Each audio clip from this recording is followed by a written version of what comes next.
Mani Khan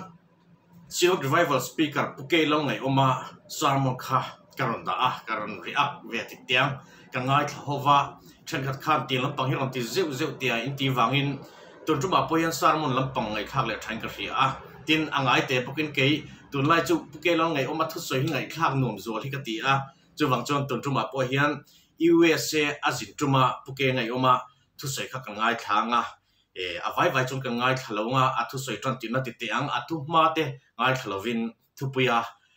alu don la ya kan tron mai tur ngai la thai ka ria hey YouTube pa video reaction lam kan ti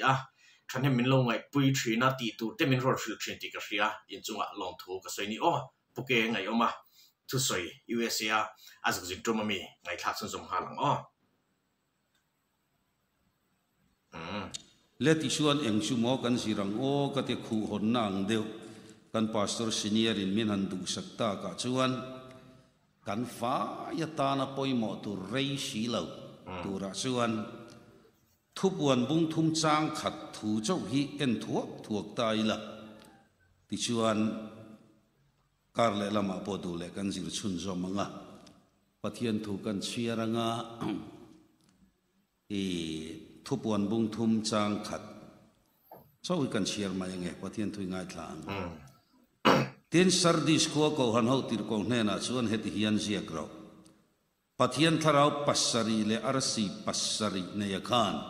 hen thu hi soyani ithil ti zia te ka ria thireng sian nung ming iputhi chang ni nai chiari la lak lo lawang le shona peta ta hian in veng la ithil la nei thilek lek te chuti nung le ro ithil ti te reng ka pathian mit lung zawin ka musi lo lalpana thu kan share te kan vaitan mal som ro se amen amen ko han members tak te khong ita ken kan thut muna kan dinga nga trong trai na ka manga ka trong trai sawa kan thule don nia I lo dinga ngu I trong trai yang laro pui berfana chatuana danglam ngai lo nang chu chuan song song chena kan nei ni tlang te le leilung ta podin chuwa ma ta in pathian ini to leilung le chunga thil song song hi ita ve kane chu pathian chuan ithil ti theina in kan ko han hruai tu te kal tlangin helai huna rong bol na min siam sakawangin lom thu kan rila che kan kal chan hi thil dang wang pakhat ma lo chan chin tha eng dang chan chin tha wang ani lo lali suwa chan chin tha wang chawin he muna hen min ruai thlenga kan ti tur dik tak ti thei durin min tran pu yang che hei tu na po kan pastor senior te rem khriat na le than hem ngai na wangin I thu toy te kan zir do na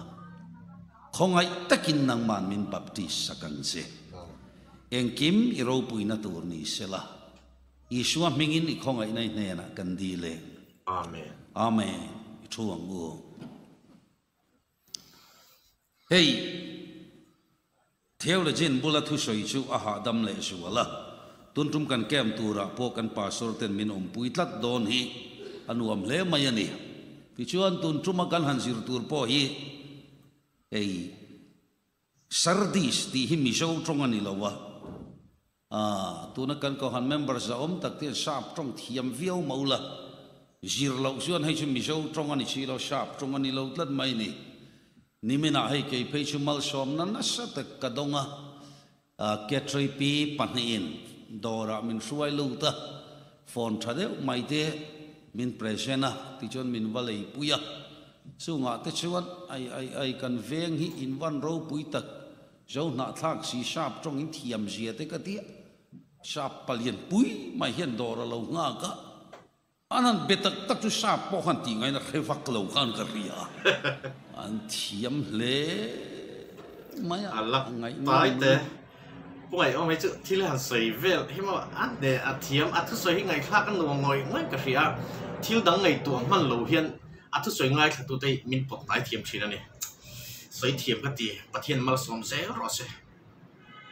tu mai ani a eng chu mo pungai omi soi tran na tur ber chu Sardis ti kha mi zo trong ani tlat lawa sharp trong po ni si lawa ti chuan azir mi heng an ni ho hian min khil ta ni eng ti nang en reng reng sardis ti hi katia ti chuan zirmi te min khil dan chuan sardis ti chu alabang Alaba. ti ani Johanan lekha vathon ma kum zasari vela khopui rau pui tak alo ni to a amar chu van duaina lutuk an nei ani an van duaina em chu an khua ka ro puin moin changkang hle ma sela an lal te ho kha an chapou tlat mai ni boitlat pathian hian mi chapou hi do dal tlat mai sia ni in ngai hlua piang an tlomanga in ngai tloma piang choi moin an omang bible in atia chuti ni chon an khua kha an chapou tlat mai ni mal som nan don te kha an chapou pha tlat maya lali shwa tharau chon o nang mi chapou ka do se ni pathian hian chapou hi du si lawani an lal ho te kha an chapou tlat mai sia in veng du mai sela in ven nan nei thalut tok ma se bar play le khabu in chiar thina nga lal ku ra sai ra sim ni som panga a hual to chung poin an lal pa khan tunga kha khami lai khan cruces animo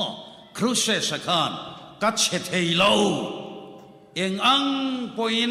ral hian min ron bei ma sela ka che don lo che ka kalom pathian du lo em mai chuni amma ol saminan tlom le sia la de kema kan nasir don ani chut yanga in ven na chang khemia lo khoro pui taksi kan bula khotereu te hausa de mai laudi ke te khachu han thlu sema sela an mani nan inding le maya anni sardis ko chu an tluk siat khan mi tang puina tel lo suan an ding chuak le thei bok si lawa ti suan I suat tharau suan le kha thon ta chu te chu kan khru sei khu hon na yan thu ma ruaya kan han zir sok don ta ni I suat tharau su anin mer fiat tir ta ni katuna khan kan doni mer fiat tir ta ke po hai kai mer fiat tir se langa question anom nei se usewa pungai om tual upa ti hi atak takaniem ten tia alem lem chu ningot thei bik lawanga ta suan kasin hlanin mania min lo thang ve ringot mai ni republica ka o I lo khop me om po om lo min lo thang ve ringot kha I po mem an ron te fiam thu mo ka ti le nga la pom nang te ka lo tia an buai khop nge nge ya an nuai ro chuan kan an soi fia le ta suan eng moi soi chan kha lal I suat tharau su avain mer fiat tira ain mer fiat tir dan poi ko khan pasaria inang lo vek maya helaya in mer fiat tir dan bi ka chuan pathian tharau pasari le arsi pasari neya ani thuin ani mer fiat tira he ko han mamo dana sir hian ain ang lo vek ania he poi sir thamania khottereu te thuatira ko khan ne na chuan ti hiana ti daya pathian fapa mit mei al ang neya akke pha te dar tlemi anga khan dai mayana zirtura tamji chu ani le ko han tereu te tho hausa deu harbor ro puilut tu ai longcho na ro puilut tu laudi ke ko han ne na chuan amena thurha tu ri nom le dik taka ai ti dai maya ama pang ai renga kha tuna kan sirtura chuan pathian tharau pasari le arsi pasari neya ai ti ani le chupa ina soi masak berju hai sardis ithil ti siate kahya kavaddu iswa tharavin sardis khonena soi masak berju oi sardis ithil ti siate kahya om sia kan manem voinian kan khachiang lo hi thatop mai ni in khachiang tak tak dai la keite min khachiang ulamo min ruai du teo lo min khachiang lo hi thatop mai ni cái chú cắt lăng vào lại bên cá lê tệ mấy nhé ngày xong bạc sốc này cá đủ lâu đấy mấy chia chú thi đấy thì anh nhá an thi zana kalpui tur khan nual tur khan ringot mai an thi zana kalpui tur khan nual tur ni thalai ani mela atam zongai sa tu hi thalai te boro kan ti no na athu sen lak lu dan vel mo te khin thu si ma han ti kwal vel dan athiam hek kong ai chon he tia kong ai chon pung ai o mai atop ning ka ria ka ler te mai ni han ti vela chỗ này cái tụ lâu đấy mấy chia chút thi đấy thì nia anh thì ra nó kalpui tur khan nual tur khan ni ringot mai min khechiang lo vani elam hi khechiang tai la hey ming hi chu ka khe em maya a big point ti la trong moi lo ni lo se la khit la ma min street na sa maya kan pastor thuam lo ya ani phei chu Malaysia khan a lo na ngamo puthua manati ki fai fek su wang suan a mai kam musak em mai ni en ang pastor farhan nge mon ile ka ti karing dan suan ai senior teu an hi karinga ni kal thei to barla ai chu kan ati hi karinga ai tun tu ma su kan enta a mel lo chabok sia Billy Graham pate ani mai o mani hi a ka ti ta hi zo eng mo pungai o mi soi chan kha kan in khechi yang lo hi a tha mani ti chuan tu na pon ka khechi yang ve chan don chan seu ani hei tu na ka thlen in pa te ka khechi yang lo me mai ni puku nga te hi ka mu tir kha chuan a hei ti hi a vam mak reu ve mole ka ti ka khechi yang lo lom lutuk kan in khechi yang lo hi a tha me in khechi yang tak tai la buai thak don lutuk ai tu na te hian mo biak in ane tiru nula he ti jat kan in khoma le varjin jong ban han phar teu ti tai la thil ti chin lo re varjin jong ban phar ti tai la ti phar lo ngot chi ni don der si lo biak ina chu phar ve va anga mi pa hoan lo hoyanga la tharo yan ron dia pungai ama chi chi varjin jong ban phele ti la phar ve va singa mi pa hoan la tharo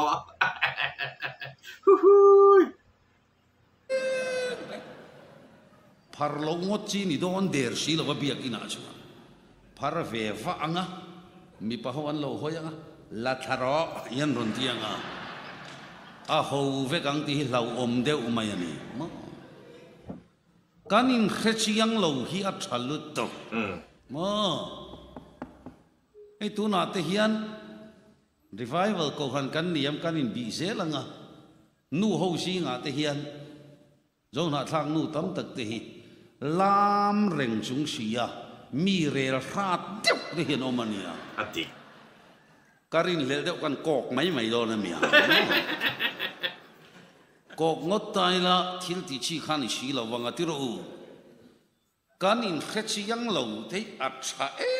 mani mi khing chu masela he bible in asia dan chuan lali shuat tharau chuan sardis khone na chuan hey sardis i thil ti zia te ka khria chuan man thiam to en kanu pui ka bum thei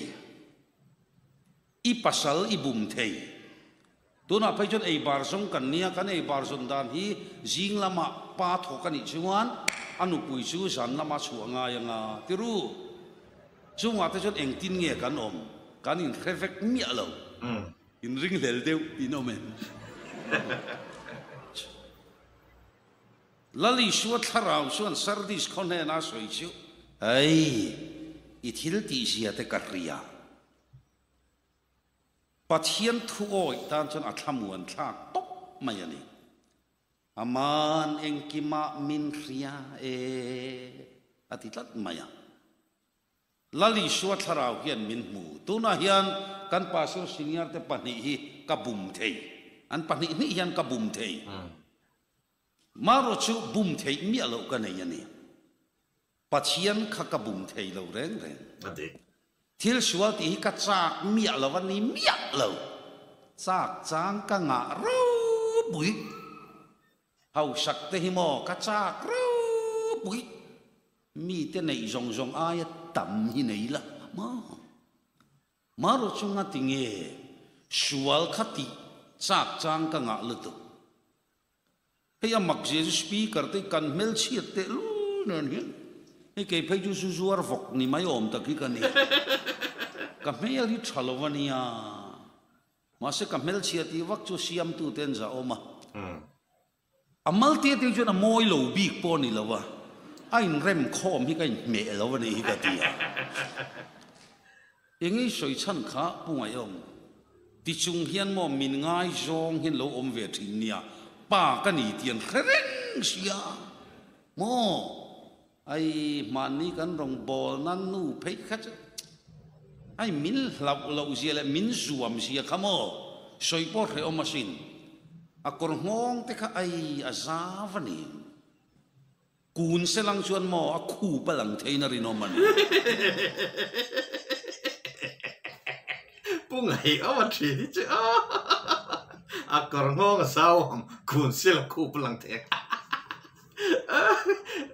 rombol tu te hian har sat na te mela beinan to na sat ber pakhat chu mei chen mi pan na ti tiang hemi konga hian ning kria pathian in a tu moi a tharau thiang himin ati mel tha hemi konga hian rombol tu te anin su mangai le thining kri ve thina an har sat na to thin pakhat thlem na to thin pakhat ning kri ve thin ti kha kan soi vele lokani Import re o machine akor ngong te kha ai azavani kun selang chuan mo aku palang theina rinomani ti chuan nung lama tangen minek mai ni hian sex opposite in pathian in mi pale mei chia min siama ai speaker kane tu man min mudon lo kapu eng zu ngai do tia minek mai ni hian mo inge pungai omi soi chan kha mi hi ka bum thei lu tuk ringot maya masenga tinge ti thei lo na chan kan ti chuan lali suwa tharam chuan lal ngai om I thil ti zia te ka ria I pasal riat lovin thil ti sual na sa thei lu tu inu pui riat lovin I ti na sa thei lu tu nu le pa kan bum thei ko khan kan bum thei lali suwa ero su bum thei ani lo adik I thil ti zia te ka ria chu lo oti farin Josepha thlem kha in threng ti ru lal nu mel thalut tukin Josepha thlem ania ke ni yang thlem na ne na inang lo ke ni chu mi du lo chung kan mel la mo na to pa bo bet thei rama thlem na ka ne lo thlem na po ni lo oi I zon chop mai lom khang te chu Ani chu lal nu in nan thlem ta nia au tak dan tur zia khan ngai tu chin teu lal nu te chu an mel tha top don khati la ya lal te chu mo a context kha zot mai teu kan pasor te hi khati la ya lal nu te chu a moi top chu ai po moi dai mar sai mai yon ani mo chon puar po om velovang barbie khani maya mar sai ke ni chumo zo na thak te kan I soi moi chopa mi zo kan ni kan mela tha kan tu masang boxi akal jem thak lu tuk ani na takin phuanga mila mi zo kan ni kan khir kan khok kan pate kan thang thei si lo ti la kan in mem zo kan ni ti ro helai mi ka ti mi alo chu ne so da mi zo da ya ni ka soi chu anti daya inge pungai om I soi chan kha kalaman thiam chi alo chu lal ngai om ate hi min thlem tu ka mu ve te hi mo kho khat nu ro pui tak kho khat nu la mer tha tak hian min la thlem lo re pisil te mo Amerika ka ti thina kan thlem na to hi mo hau tak ve lo ani ta chu lal ro pui lu tuk nu pui nan thlem ta ni a thlem dan la kha chiang lu tuk Josepha min mut pui ro a chiang e a pe hello e he nu hi mo ti chuan an thlem vel ta ni a thlem na hun la kha lal pin dan chung ril bera pin dan chung ril te poi ka soi cha ka ma se kem la ma gan la soi je la nga tu manom lo he nu hi mo a fing top ke ni India na nu ho wang hi ni mai fel tlat he nu hi a chang chu mo mi dang song song kha eye witness tu ma do lo a not chua fik a om pui te song song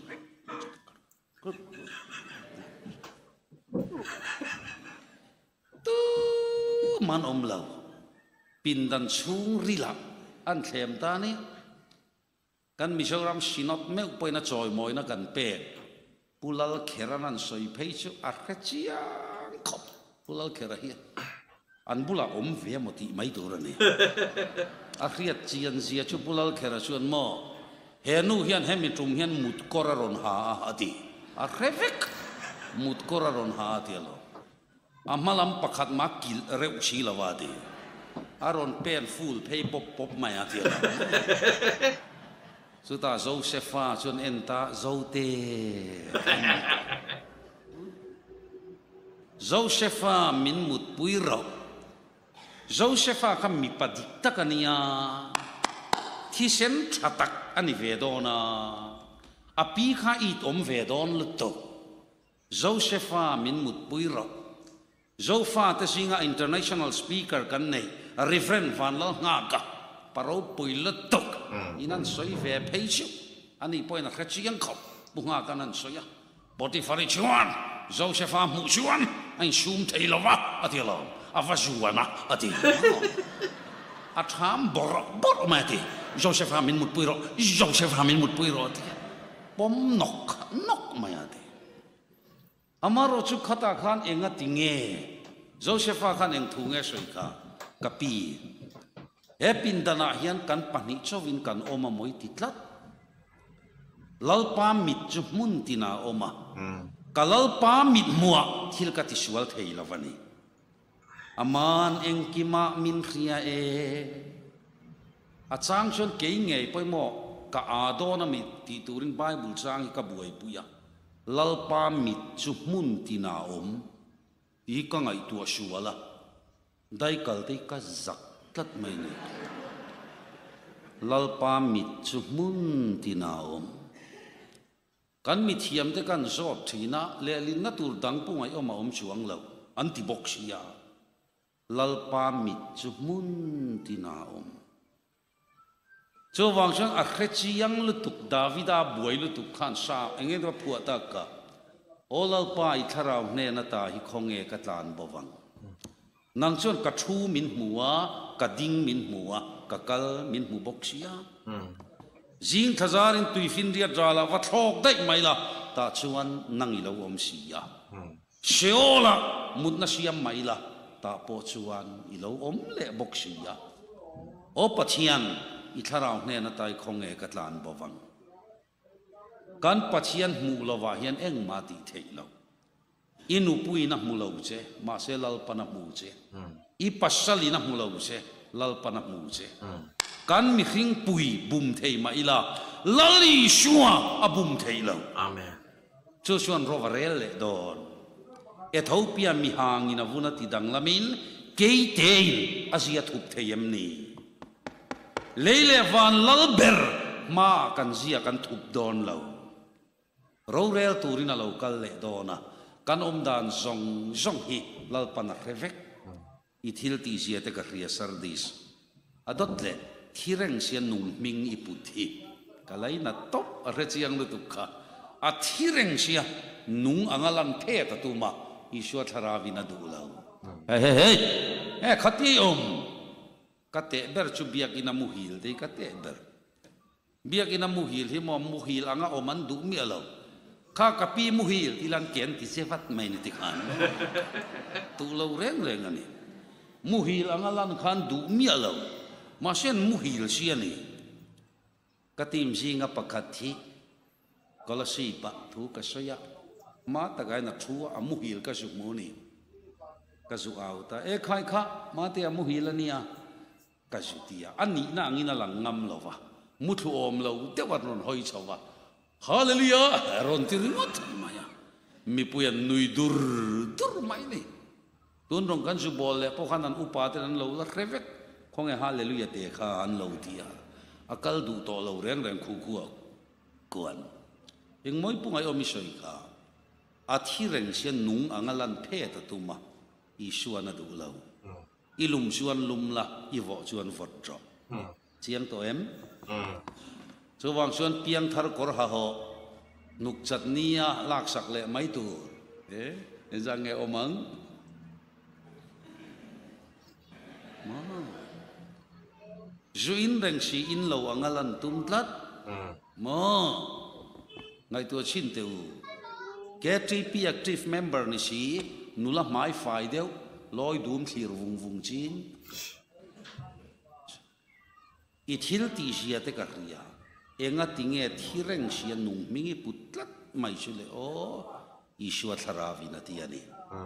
chu wang suan i thil ti sia te ka ria lali suan kanom dan ria chu wang suan ilum suan lum la i vo suan vot mai ro enga tinge khati ngai om kan pastor te kan bum thei kan chung te kan bum thei pathian ro chu bum thei ani lo ti hi to kina kan zir chua thei chuan awahlu do ne lalpana thutak kan zir te kan satan mal som ro se amen amen ro pule me a ngai tha kan nuam bok si kan soi tel do chu ne soi chi a i thil ti je te ka hria ti a a soyang khan kan nu le pa te kan nu pui te ponin chu kan bum thei thil soli aru kena ti thei nam meu mai ma se pathian in min mu rang ani chu ta chuan soitel kan du chu soli a je plan thei tak tak lo tuna khan drugs amo zui in ru thrin ni mai thei ma se I in ru reng thei lawang hriat chu hun hi om tlat mani amak lutu chu mini wang chuan kan nun kan uluk deu deu ngai khria full time worker kan ni ve kher lawang ke ni chu ko san rong bol na thila amero chu chu tiang chu ni lo mai la pathian thu kan poma kan oi ni ti lan tir thena tur hian heng thil thlo konga te abik takin tun lai thlai a roi lo konga hian I film khorang u I tiru lawang u lan chu hun om don chu ta chuan ngong anei si a angonga chuan mi tam takin I hre oman ti a annun ani turang poni thailo phain an to sop de thin ni chu wang chuan thil hi ahun line kan ti tran ti lai mo thil sul kan ti tran ti lai pon zep thei thin mai la pathian min mu pelama zep len thei ani lova aron lang chuak thina khotlang in min busita enga ma min ngai lo thina ni a hri om lu tuk chu wang chuan ke ngei po ri lo boy tang sa to khani zu le drugs den kanun ngai to ula a hri om kati to ma min ring le turin kuming za nge ka be ngai don a thei lo mai thei chu te chu ani awang chuan rui lo laka abi takin thalai te I film khurila latingai lo pheka chuan ti chin tum naril ro ti chin du naril ro lo nei mi su cheu ti kha kan soitel vele ram do ani video tanga kan hule do neu